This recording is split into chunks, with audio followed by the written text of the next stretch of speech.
Marcos Jr. may malubhang karamdaman. Naku, baka ano naman ba kaya to, no? So kaya nga ay talagang viral kamakailan lang yung nangyari na parang na-hospital daw tong si Marcos. At ngayon naman ay may mga video na lumabas na talagang parang nanganganib na tong si President Bongbong Marcos. So yan po yung mga lilinawin na natin dito, no? Siyempre, kahit ganyan-ganyan yan si Marcos, nag-aalala ho tayo, no? Siyempre, baka may maluba ng karamdaman. Kaya kailangan natin pag-usapan yan. At ito, pag-usapan din natin yung sagutan ng Net25 na anchor tsaka itong ni Maring Claire. Net25 anchor pala to, journalist, itong laging bumabara at sumusupalpal kay Attorney Claire Castro. Oo, at ito yung panibagong pakulo ng mga anti-Duterte para magkaroon na naman ng panibagong issue. Ito, pag-usapan din natin. Ang dami yung pakulo. Ang dami yung alam. Sobrang katalinuhan nyo, yung mga pangako nyo na bago kayo mahihalal, hindi nyo nagawa pero ang dami nyo naiisip na kabulastugan. At yan po yung mga pag-uusapan natin ngayon, mga kabanateros. At ito, sige, simulan naman natin. Oy, ito po may video ho tayong ipapanood sa inyo na kung saan na Marcos Jr. nga nanganganib na nga daw. So bibigyan natin ng reaction kung ito ba ay totoo. At ito, may nilabas ng balita mapatungkol sa kalagayan ni Marcos Jr. sa kanyang sa kondisyon niya po sa kanyang katawan. So ano nga ba ito? May nakita ho tayong balita na di umano ay etong si Marcos Jr. ay update sa kanyang health issue. Kasi totoo naman ako naman po wala naman akong pakialam talaga. Kaso nire-reactionan ko lang, syempre kahit papano presidente natin. Ako naman nag-aabang ako na maging mali mo naman, 'di ba? Hindi natin alam kung totoo man to o hindi. Good news. Good news kasi si Vice President na yung magiging presidente. Baka syempre hindi na kaya ng katawan ni Marcos Jr. May edad na rin yan. So syempre baka maisipan niyang bumaba na sa pwesto. At si Vice President Sara Duterte na ang papalit na presidente ng Pilipinas. So, yun po yung ibig kong sabihin. Hindi ko pinapanalangin na mamatay si Marcos naman kayo.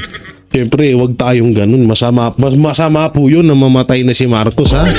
Oo, mahirap po yun. Wag tayong ganun. Masama pong gawain ng isang matinong Pilipino yung humiling ng kamatayan. Pero sana nga, lilinawin ko, sana nga si Vice President Duterte nang maging presidente ng Pilipinas. Sa inyong ibig ko sabihin, ito naman to kung ano-ano yung nasa isip. Hindi naman na yun yung ibig ko sabihin. So dito muna tayo sa panibagong pakulo ng mga anti-Duterte na di umano ay kagagawan na naman daw ni Duterte ba. Kawawa naman si Tatay Digong. Kawawa naman mga Duterte. Nandun na nga sa Netherlands si Pangulong Duterte. Siya pa rin na pagbibintang. Oo, ni kesyo mga bataan niya daw to. O ito, pag-usapan natin. Magandang gabi Luzon, Visayas at Mindanao.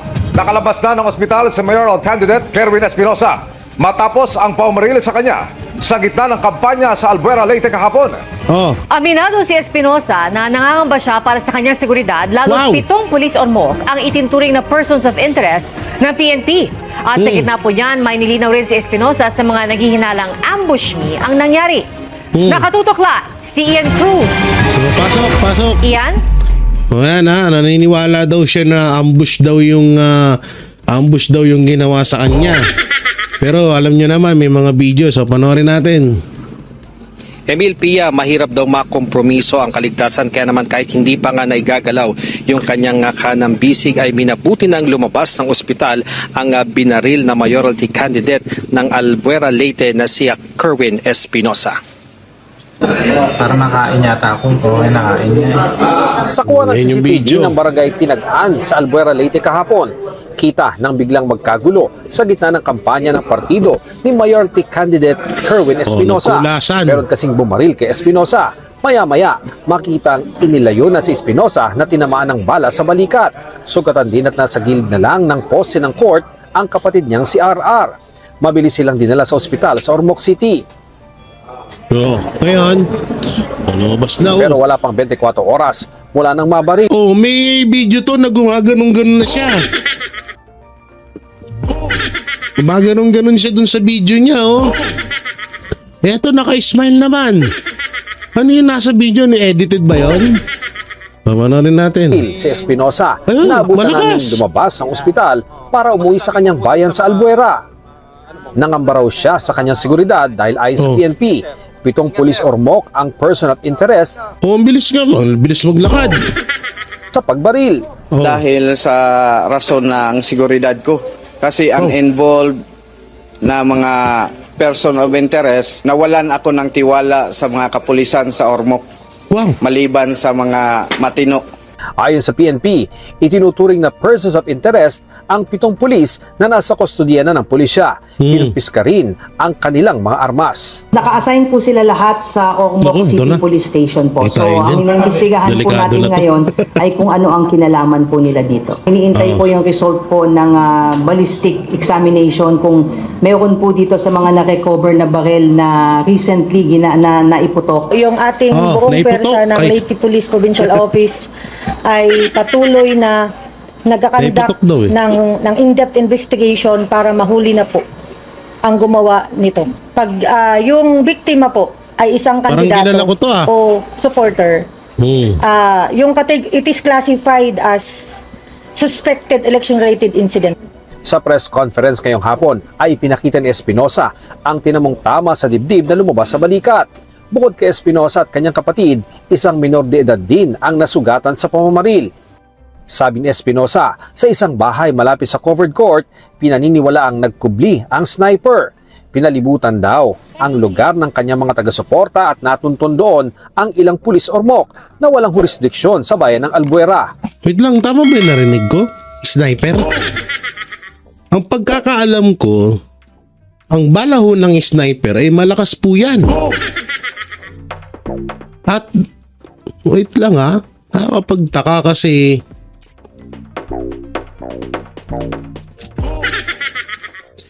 tsaka ito kung talagang tangka siyang patayin, bakit hindi pa sa ulo?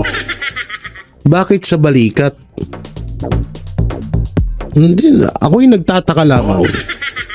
O ngayon, anong kinalaman dito ni Duterte? Kaya tanong niya, Sila ay naka-assign sa Ormoc City.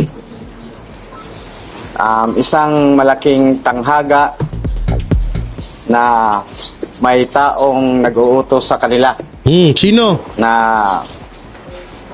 mataas Oh, na politician din.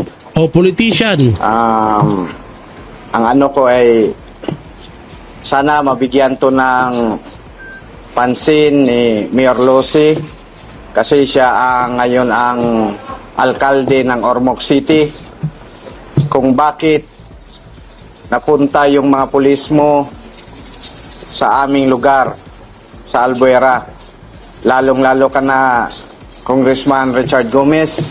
Oh, Sana puta na pati si Richard Gomez. May naano ako, may nadedetect akong kakaiba. Okay, panoorin. bigyan mo to ng pansin na parang hindi tama. Wala akong binibintangan kung sino. sinusubukan pa ng GMA Integrated Wala kang binibintangan pero binanggit mo na pangalan Richard Gomez. O kaya yun? News sa makuha ang panig ng mag-asawang Gomez. Oh, Matatanda ang naging kontrobersyal si Espinosa noong administrasyon ni dating Pangulong Duterte nang isangkot siya sa kalakalan ng droga, pero binasura ng korte ang ilan sa mga kaso dahil sa kakulangan ng ebidensya. Ang kanyang amang si dating Albuera Mayor Rolando Espinosa kakulangan ng ebidensya. Ay, siya nga yung umamin na drug lord siya. Ay, ganyan na ba talaga ngayon kaabno ang batas natin? Hindi ka, sabi di kasi liwanag, kakulangan ng ebidensya. Siya nga yung umamin na drug lord sila, ano ka ba? At yung mismong tatay niyan, inamin din na drug lord yung anak niya. Paanong kakulangan ng ebidensya? Ano naman, naknaw teteng naman. So etong bago natin talakayin lahat ng issue dito, etong si Kerwin Espinosa, ito po yung halimbawa sa mga sinasabi ho natin na mas kinakampihan ng administrasyong Marcos yung mga taong involved sa ipinagbabawal na gamot dito sa Pilipinas at kesa sa mga taong mas nakakatulong pa para sa bansa natin. Kasi ito kasing hindi kasi ito basta-basta. Etong issue ni Kerwin Espinosa at sa kanyang tatay. At alam naman din natin na mayapa na po yung kanyang ama. At alam naman natin kung anong kinamatay nun. Pero hindi natin sasama yun, no? Ang ano ko kasi ho dito, ito ay inamin niya na siya ay drug lord. At pati ang tatay niya, inamin niya rin na itong anak niya ay drug lord. At nagulat tayo kamakailan lang na ito ay pinalaya. Oo, nung administrasyon. Siyempre, marami hong lumaya ngayon eh. Yung iba nga convicted na hindi pa nga nakukulong eh. So isa na dyan, si De Lima, pinalaya din. Ito ang pinakamalupit, si Kerwin Espinosa. So dito kasi, nakakalungkot lang na yung mga ganitong tao, oo, andun naman na tayo sa point na lahat ng tao may pagbabago. May pagkakataong magbago. Pero dito kasi nakakalungkot, pinapalabas nila na hindi sapat ang ebidensya dito kay Kerwin. Siya nga mismo ang umamin. Si Kerwin Espinosa at ang ama niyang umamin na sila ay mga drug lord. So ano pa bang sapat na ebidensya ang gusto niyong kunin? No? So, eto naman, gawa ng nakalaya, tumatakbo pa nga mayor. So, wala na tayo dito talagang magagawa, no? Bali dito kasi may mga video na sinabi ni Kerwin Espinosa na ito daw ay pakanana naman ng mga Duterte. At kung matatandaan nyo, isa sa mga congressman na tumayo sa sarili niyang prinsipyo, walang iba kundi si Richard Gomez, na isa sa mga, di ko alam kung kalaban ba ni Kerwin Espinosa dun sa lugar niya, dyan sa Leyte, si Richard Gomez. Pero yun nga, no, si Richard Gomez ay kumampi or tutusin hindi naman pagkampiyon, pero sinabi niya lang naman ang katotohanan na nung panahon ni Pangulong Duterte ay ramdam niya talaga ang pagbabago sa bansang Pilipinas. Na kesyo na wala nga yung droga sa kanila, nawala ang mga drug lord, nawala ang mga kriminal, nabawasa ang krimen doon sa lugar nila. So sinabi ni Richard Gomez at kinabukasan or mga ilang araw, nagulat na nga lang po tayo na may issue na si Richard Gomez.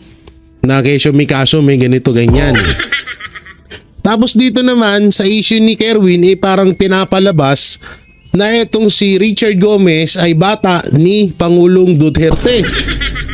Yun ang pinapalabas niya ho dito. Ngayon, ito sasabihin ko sa inyo. Pwedeng ito ay isang palabas na naman.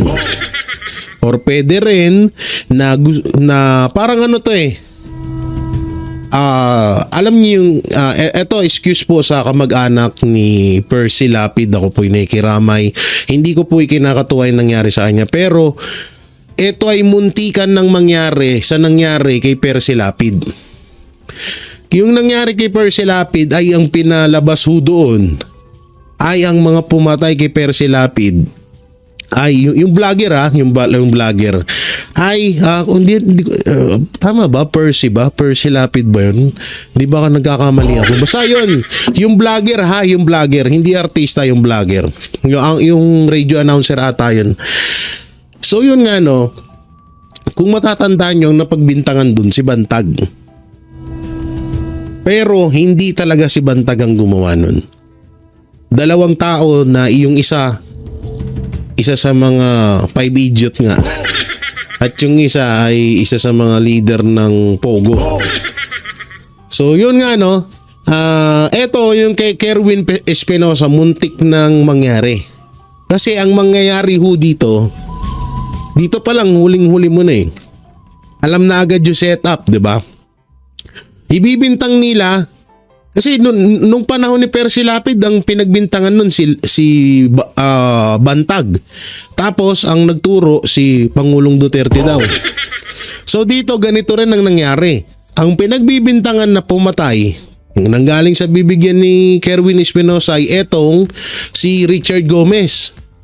At ang gusto nilang palabasin na nagturo ay si Pangulong Duterte or ang mga Duterte na naman.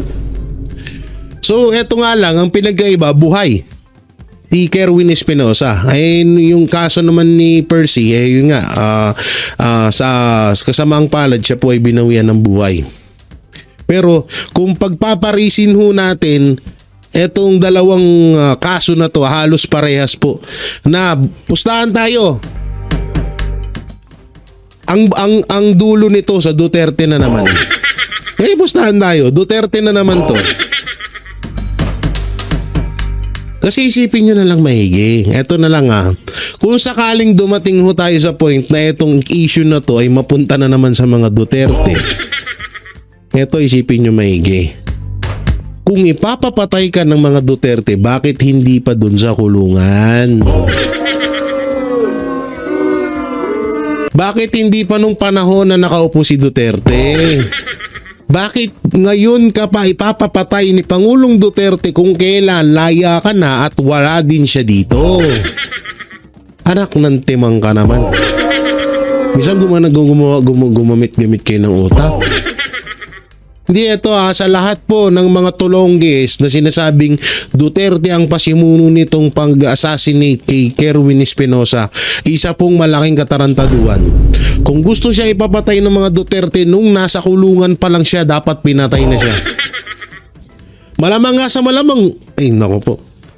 Mahirap na magsalita pero doon nga sa pagkamatay ng tatay niya, medyo alanganin ako doon. So tignan natin kung may sasabihin pa siya rito. Senior, nakasama rin noon sa Duterte Drugs Watch List. Napatay naman sa isang manong shootout habang nasa loob ng kulungan. Sa kanyang press conference, sinagot ni Espinosa ang mga naghihinalang ambush me ang nangyari. Sino namang mag-scripted na dito sa dibdib ko ang tama at double action pa ang bala. Nakita nyo naman na May umiyak-iyak pa dun sa gilid. Okay. malaking butas ang aking braso. Ba't ba ma-scripted? Yes, Pia, tinanong din si Espinosa kung handa ba siyang tumistigo sa International Criminal Court kaugnay nga sa kanyang mga nalalaman sa war on drugs na nagdaang administrasyon. Sabi niya, dahil nga sa nangyaring pamamaril sa kanya at naalala pa rin daw niya yung pagpaslang sa kanyang ama doon sa loob ng kulungan, ngayon daw ay mas handa na siyang tumistigo sa ICC. Naaawa naman daw siya sa pagkakaaresto sa dating... Sabi ko sa inyo diba? Hindi ako nagkamali. Bandang muli sa Duterte na naman. Handa na daw siyang tumistigo. Ay, naku po.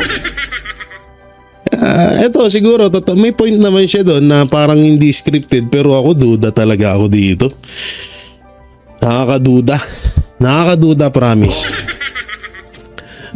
Maraming pwedeng mangyari kasi, pero nga, totoo naman, may point naman siya doon na hindi scripted, pero unang-una kasi Kerwin, may mga video kang pinalabas na naghihingalo ka na.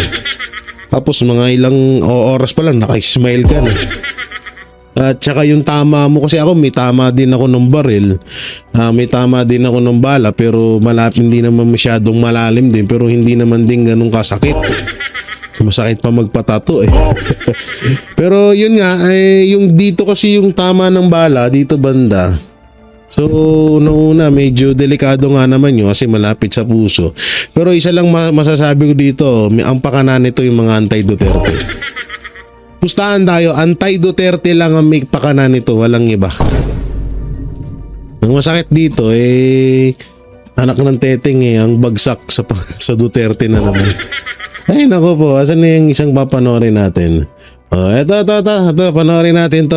Itong sa kalusugan ni Pangulong ni Pangulong Marcos. Play. Samantala, tiniyak naman ng Malacanang na nasa maayos na kondisyon po ang Okay kalusugan naman ni pala eh. Pangulong Ferdinand Bongbong Marcos Jr. Kasunod po ito ng nag-viral na video ng Pangulo kung saan tila dumudugo ang gilagid nito. Ay. Kunin po natin ang detalye sa live report ni Eden Santos. Yan na. Eden, kamusta ba ang Pangulo? Pasok, Maring Eden. Taliwas daw yan doon sa yung Marcos Jr. Patunay yung sunod-sunod na mga naging aktibidad ng Pangulo ngayong araw. 25 pala Kaya siya. naman wala raw ka Guys, itong journalist, siya yung kasagutan ni Manang Claire. So mamaya papanood ko sa inyo yung sagutan nila. taliwas daw yan doon sa mga nais palabasin ng kanyang mga kritiko ayon sa Presidential Communications Office. Kami na, tayo na ang magbuo ng mga dokumento. Naging controversial ang video ni Pangulong Ferdinand Marcos Jr. kung saan dumugo ang gums o ngipin nito habang nagtatalumpati sa isang event sa Campo Aguinaldo sa Quezon City. Ito rin ang ugat ng iba't ibang opinyon, pananaw at maging ng mga tanong ukol sa kondisyon ng kalusugan ng Pangulo. Kung makikita niyo po, yan naman po ay talagang lumabas na naman siya. pinapakala. Lumabas na naman si ano. At siguro para palabasin na ang Pangulo ay hindi maganda ang kalusugan, not in good health. Binigyang diin ni Castro na halos araw-araw ay nakikita naman ng media ang Pangulo sa mga aktibidad na dinadaluhan nito. Katunayan, sunod-sunod ang mga event ni PBBM ngayong araw.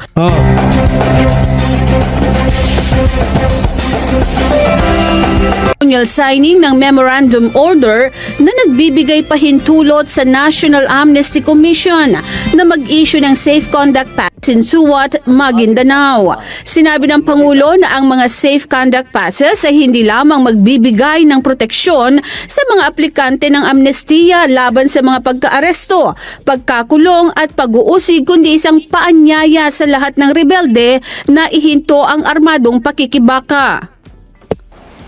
Ang paglagda natin ngayon ng memorandum order ay patunay na handa ang inyong pamahalaan na mag-abot ng kamay sa sino mang nagnanais. Ba't kaya pwede naman mag-steady magsalita?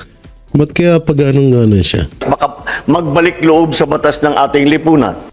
Dumalo rin ang Pangulo sa Tsaka speaking of magbalik loob sa batas ng ating lipunan, unahin mo muna sila Castro. Ba't dyan, nandyan sa gobyerno yung mga yan? launching ng Agri-Puhunan at Pantawid Program sa provincial capital ng Sarangani. Namahagi ang Pangulo ng iba't ibang farm machineries bilang bahagi ng mga interbensyon ng gobyerno sa mga... Palakpakan natin yan, di ba? Kaso ilang piraso yan? Palakpakan natin yan. Good lokal na pamahalaan ng Sarangani, Cotabato, South Cotabato at Sultan Kudarat. Binisita rin niya ang mga booth ng kadiwa ng Pangulo sa venue na nagbebenta ng agri-products at iba pa. Sa ilalim ng Agri-Puhunan at Pantawid Program, maaari na po kayong makahiram ng puhunan hanggang 60,000 piso sa mababang interes na 2% kada taon.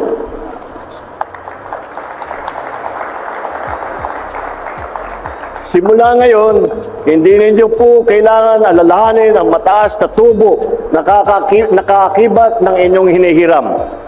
Maaari rin po ninyo... Alam nyo kapag nag-i-speech si Marcos, tsaka si Noynoy Aquino, parang iisa lang, no? Hindi ganito rin kasi mag-i-speech si Noynoy. Ganito rin yung boses. Parang iisa lang siya. Siguro sila talaga yung magkapatid. Itong bayaran ang sa pamamagitan ng nagbebenta ng... So ito kasi yan nga putulin na natin to. Akala ko naman papakita nila. Ito kasi yung video. Ang unang video na lumabas, ito. More than 30 years na akong doktor. Oh, yan. Ito po yung video na to, ay ito yung hinihingal si Marcos Jr. Samantalang nakaupo nga naman. So ito, panoorin natin. 30 years na akong doktor. At pag makita ko ang pasyente na more or less, masasabi ko kung may something wrong o may health concern na dapat bigyan ng pansin ito. Tsaka ano siya, di alam nyo dito sa nakita ko, Minsan napapansin ko yung mukha ni Bongbong Marcos. Minsan maayos naman, minsan ito nga yung parang namamaga, parang nagmamanas, pero hindi naman palaging ganito eh. Tsaka yung hingal niya dito, kasi nakita ko dito sa lalamunan, talagang napalunok siya ng malalim at napahinga. Kasi ako po mataba ako, sobrang taba ko po. Pero nakaupo at tawag dito, naglalakad, hindi naman ako masyadong hingalin. Siguro ilang taon na ba si Marcos Jr.? Wala kasi update dito. Baka sa edad na rin siguro. Sana magpa-executive check-up Hingal talaga ating siya, mahal na Pangulo. So napapansin talaga niya, guys, no, na si PBBM ay may hindi po maganda ang kanyang karamdaman, no? May ano po siya. So yun nga, no, doon sa video na yon, may isa pa video papakita. Sa video na yun, hinihingal siya habang nakaupo. So doon nga naman, medyo alanganin nga naman yun, kasi unang-una nakaupo ka. Tapos wala ka namang ginagawa. Hindi ka naman di sumisigaw.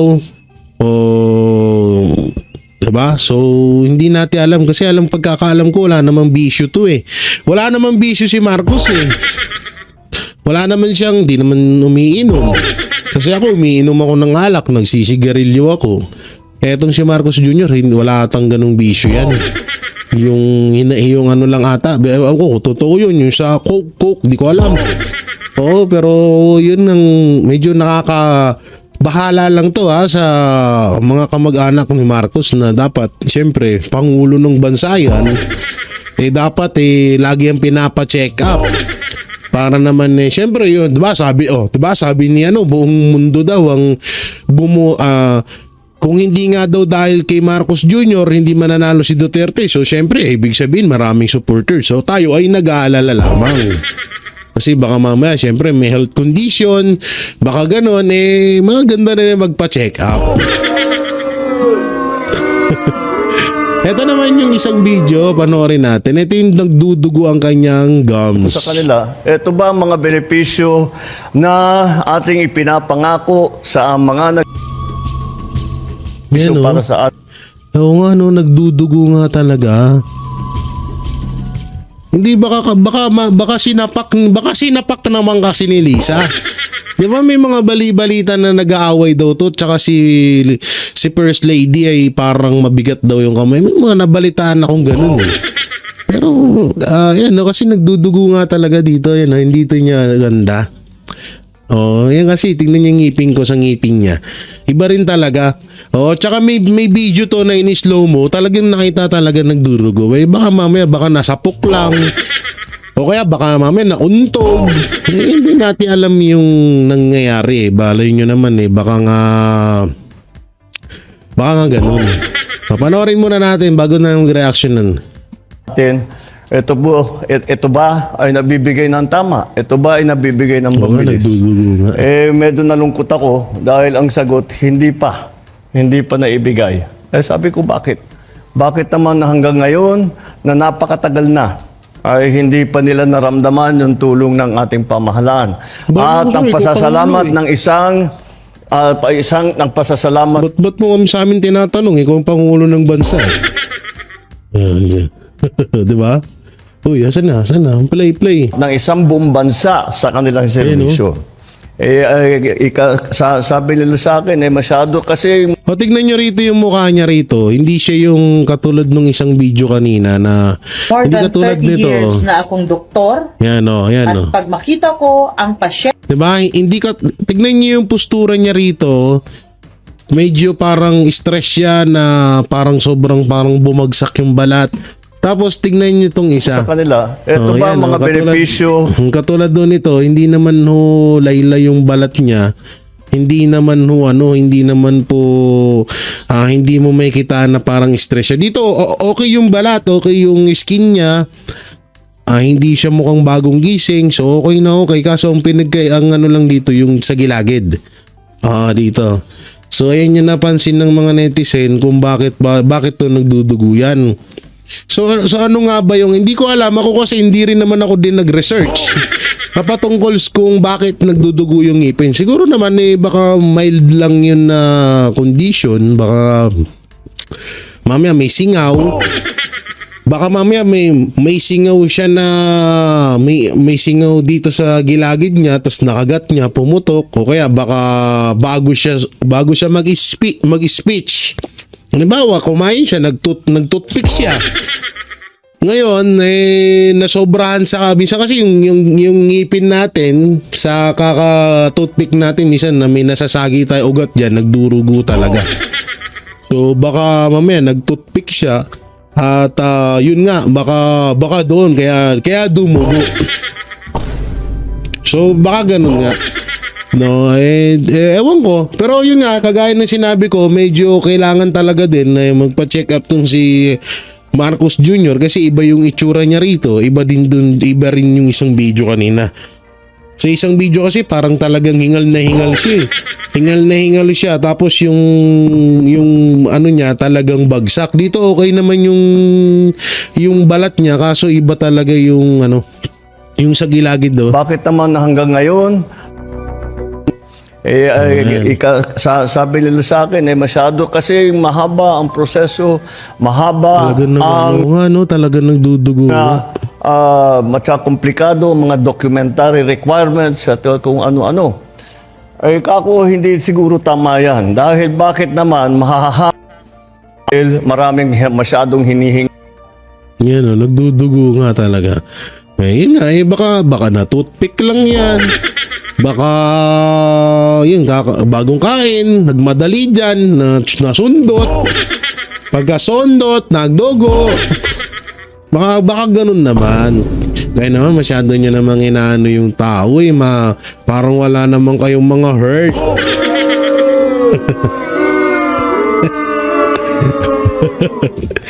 Ay nako po. Yan So yun nga yung nakita ko dyan siguro sabi naman nila okay naman daw ang pakiramdam. Sabi dun sa Net25 okay naman daw. Wala naman daw health issue si Pangulong Marcos. So wag na tayong mangamba. Wag na pong magamba ang 35 million supporters ni Marcos Jr. ha. Wag na po kayong mangamba ha. Ngayon, 'di ba? Sabi nila si Marcos daw nagpapanalo sa mga Duterte, 'di ba? Sabi ng mga pulangaw. Sabi ng mga dilawang tayo, mga pulangaw tanso vlogger.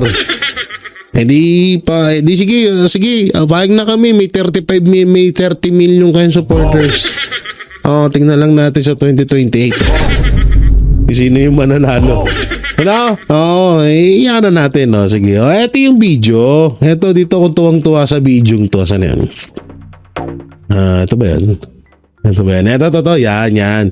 Ito, dito ako natutuwa dito sa video to kasi nga, dito, ito nga yung sagutan nung Net25 anchor. Yung kanina, yung pinakita ko sa inyo. At ito, sa tutusin kasi dito, ang liwanag naman ho ng katanungan. Ewan ko po kay Attorney Claire, bakit parang parang nag-attitude. Ito naman si Madam Claire, boplax ka na nga, attitude ka pa. Ano ba naman yan? Kasimple-simple nung tanong Ito, pakinggan natin. Thank you po. Eden Santos, Net25. Good morning po, Yusek. Balikan ko lang po yun dun sa di umano'y pulveron na video ni Pangulong Marcos.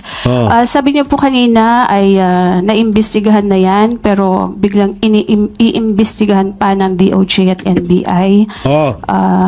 At napatunayan na po na ito ay fake doon po sa isinagawang pagsusuri from yung Indian company. Indian company. Wala po bang plano ang Malacanang, especially ang Pangulong Marcos, na magpa-hair follicle test na siyang hinihingi po para matuldukan na itong issue po ng di umano'y paggamit ng ipinagbabawal na gamot ng ating Pangulo?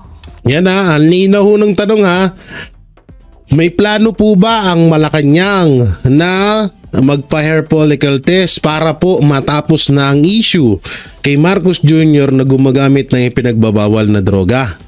So napakalinaw, parang nagtatanong lang yung reporter dito. Para ho sa akin, wala hong masama sa kanyang katanungan. So ano yung sagot ni Claire? Pakinggan natin. Sino po ba ang humihingi?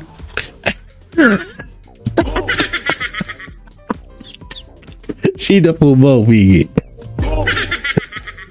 Ay, sige, sino daw? Sino? Oh. Marami po sa ating mga kababayan ang sa social media na nagre-react dito po sa ipinapalabas na video na ito. Actually, parang na-die down na po ito before dahil nga sasabi nga na malaki. Ayan na, kaliwanag, sabi niya marami po sa social media, so ibig sabihin mga netizen. Mga netizen po ang nagsasabi or nagre-request at nananawagan na magpa-hair follicle test na etong si Pangulong Bongbong Marcos para matapos na yung issue about doon sa pulbo-pulburon.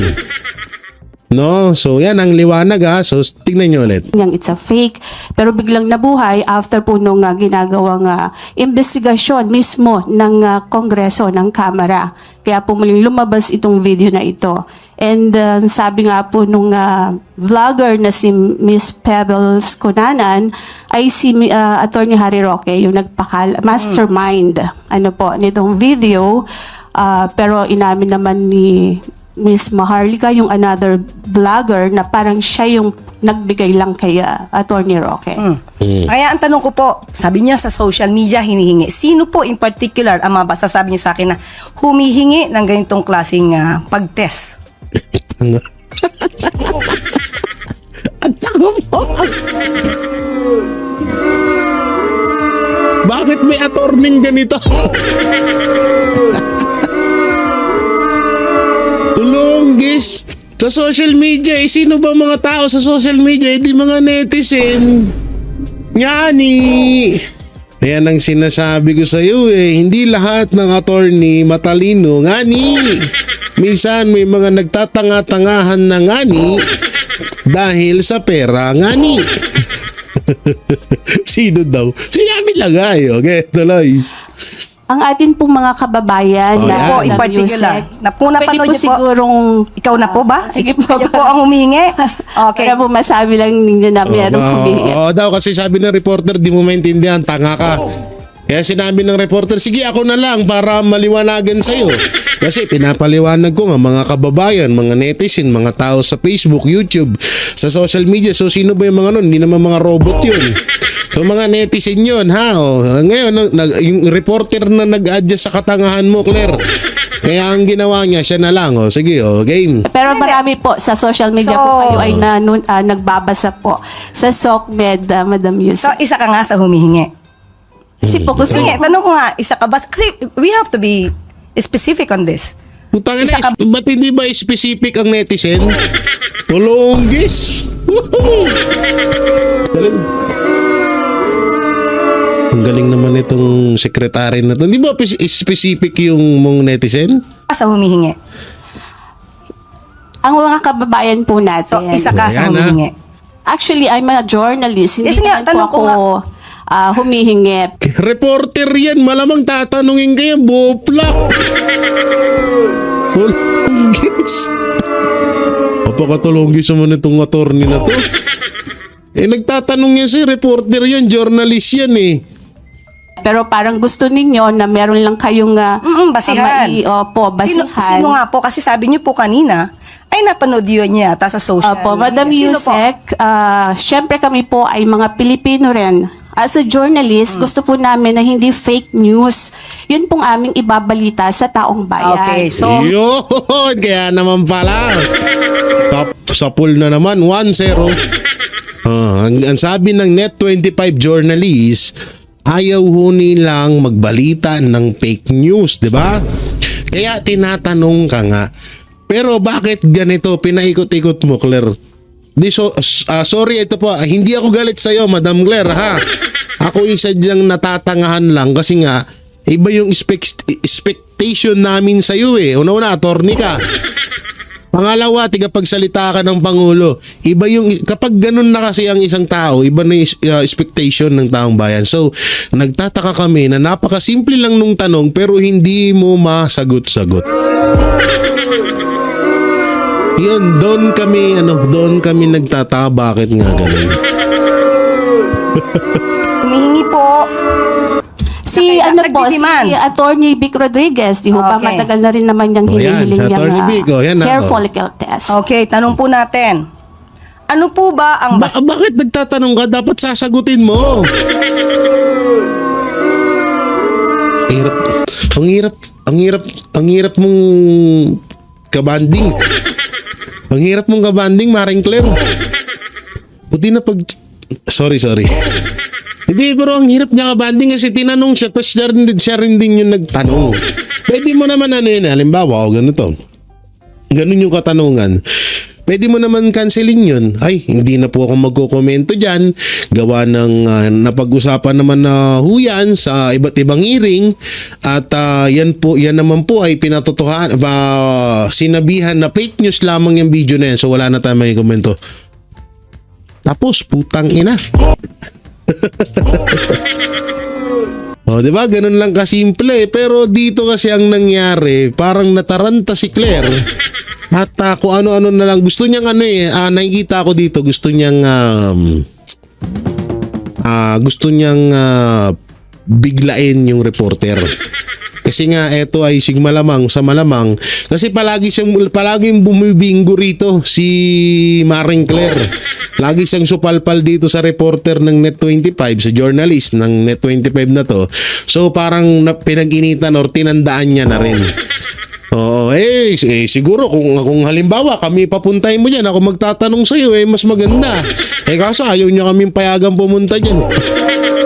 Hindi niya pinapayagan ng SMNI na magtanong diyan sa inyo. Ganda sanang kami magtanong diyan. sihan para sa paghingi at i-demand sa Pangulo ang isang hair follicle test? Ito po ba'y may pagbibintang na siya ay Putang ina, di namin alam puta tinatanong ka nga. Tulonggis. manong gumagamit ng illegal na droga? Kung may pagbibintang, liliwanagin po natin. Kung may pagbibintang sa Pangulo, yung nagbibintang ang dapat na magpatunay. Hindi, ayun naman, tama naman yan. Pero ang tanong kasi dito, binoto kasi ng taong bayan, si Marcos Jr., kagaya ng paulit-ulit yung sinasabi. Sabi nyo nga, si Marcos Jr. nagpapanalo sa mga Duterte. Paulit-ulit yung sinasabi yan. So, tapos sinasabi nyo, mataas ang respeto at tiwala ng taong bayan kay Pangulong Duterte, Pangulong Marcos. So, ngayon, ang request ng taong bayan, magpa-hair follicle test si Marcos Jr., so karapatan ng taong bayan yun kasi hindi naman lang dahil sa boto mo mananalo si BBM.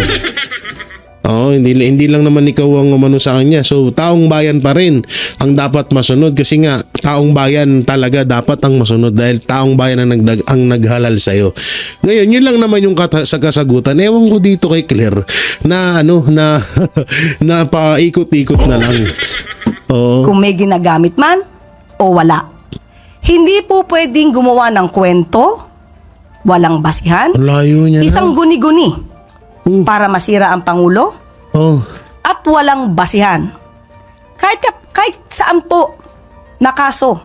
Kung sino yung nagbibintang, siya ang magbigay ng pruweba. Hindi naman bintang tanong yun. Nagtatanong. So ibig sabihin pag nagtanong, bintang na sa inyo. Tapos yung bintang patay ka na, ganun. Ang hirap kausap ni Claire, no? Ayoko na nga. Basta, ewan ko. Dami-dami kong kakilalang attorney, pero si Claire na ata ang pinakamalabo. Akala ko pinaka-worst at lawyer of the Philippines ay si Larry Gadon kasi 2 beses na nadisbar. May mas worse pa pala. Eto, si Maring Claire. Pang simple-simple lang naman nung tanong nung reporter na papayag po ba ang Malacanang or nag-iisip po ba ang Malacanang or nagpaplano na magpa-hair follicle test si Marcos Jr. Dahil yun po ang kadalasan na nakikita sa social media. Yun ang katanungan etong si Claire. Sabi sino po ba nagtanong? Sino po ba? Dapat may specific. So, netizen, at sa lahat ng supporters ni Marcos Jr., hindi pala kayo specific. Parang ano pala kayo, wala kayong kwenta. Para kay Palas, anong tawag sa kanya? Hindi, sabihin na natin si Spock person. Si woman person, si woman person, ewan ko rito. Ba't ba ganito yung sabi alam niyo, minsan mahirap din humiling ng gusto Hinihiling natin, pagbabago, maayos na pamumuno. Ang nangyari, nasobrahan sa pagbabago, naging naging mandaluyong. Naging mandaluyong na yung pagbabago natin. Hindi natin alam kung matitino pa ba itong mga kausap natin kasi isipin nyo maigi ang linaw-linaw nung katanungan, ang layo nung sagot. Yan mo na nga baka sinasadya na lang nila siguro talaga. Ay. Pero yun, mabalik nga tayo doon kay na sinasabi nilang malala na si Marcos Jr. at may sakit.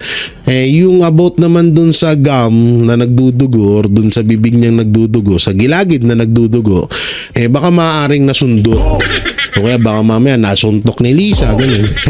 Syempre kahit presidente yan, mga ano pa rin yan, mga nag-aaway pa rin yan katulad ng ibang mga mag-aasawa. Syempre may mga hindi pa rin pagkakasundo. Walang perpektong relasyon, no ba naman kayo?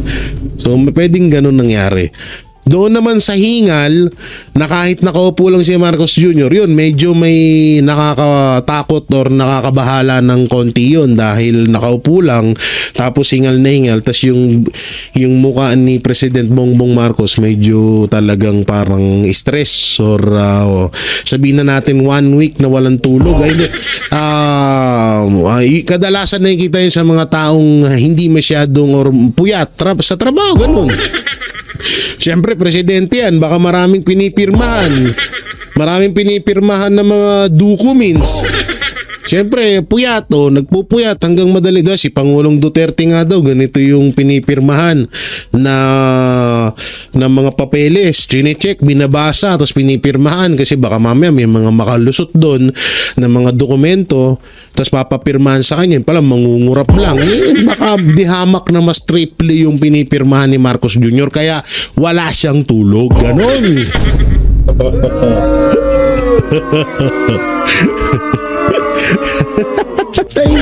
Ang hirap magpanggap. Ang hirap magpanggap, mga manateros. Siyempre. Ang hirap pala talaga ng katayuan ng mga nagsisinungaling, no? Ngayon na-realize ko na talaga. Kaya pala stress din sila. Ang hirap magsinungaling.